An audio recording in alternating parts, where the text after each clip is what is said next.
question is it hip to be square? On this edition of Test Drive, the Scion XB.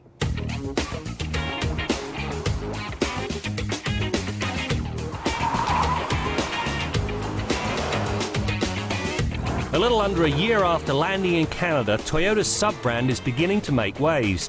Scion now counts 3 models, with a 4th, the IQ, arriving any day. When it comes to the XB, there is no mistaking its position in life. Its aim is to deliver the advantages of a utility vehicle without having to resort to a thirstier SUV. However, the comments on its ultra styling ran the gamut. Some loved it, and I admit to falling into this group. Others referred to it as a bread box on wheels. Ouch. The interior style is radically different. To begin with, all of the dials sit off to the right of the driver.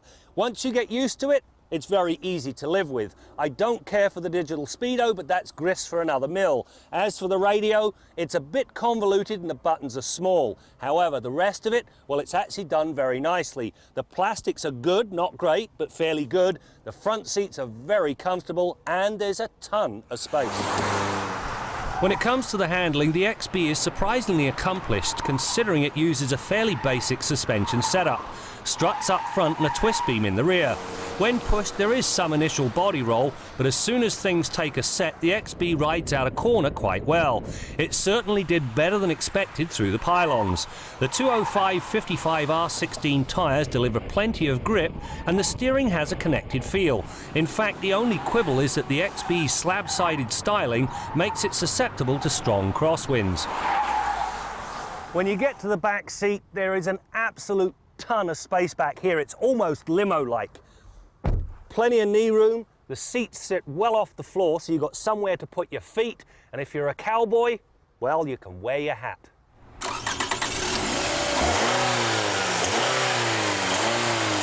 The XB features the Camry's 2.4-litre 4-cylinder engine, which is a good thing. It delivers 158 horsepower and 168 pound-feet of torque. Typical of Toyota's engines, this one is the model of civility. It pulls strongly without ever becoming too noisy, at least when the XB is driven in a normal manner. Where the XB trips up is that it did not inherit Camry's automatic. Rather, it makes do with a 4-speed slush-o-matic. In a segment where 5 or 6 speeds are the norm, this puts the Scion at a competitive disadvantage. It's also reflected in the acceleration times. At 9.8 seconds to 100k and an 80 to 120 passing time of 7.9 seconds, the XB is not exactly a rocket. If you don't mind stirring your own gears, the 5-speed manual is the better transmission. When it comes to functionality, this Scion really does work. With the seats in the upright position, you get about 21 cubic feet of cargo space. However, drop them down,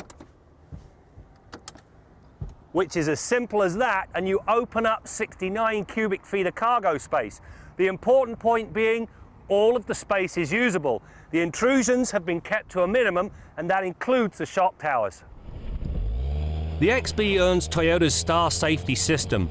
It brings the benefits of 6 airbags, all the needed crush and crumple zones, tyre pressure monitoring, along with an advanced stability control system, traction control and anti-lock brakes.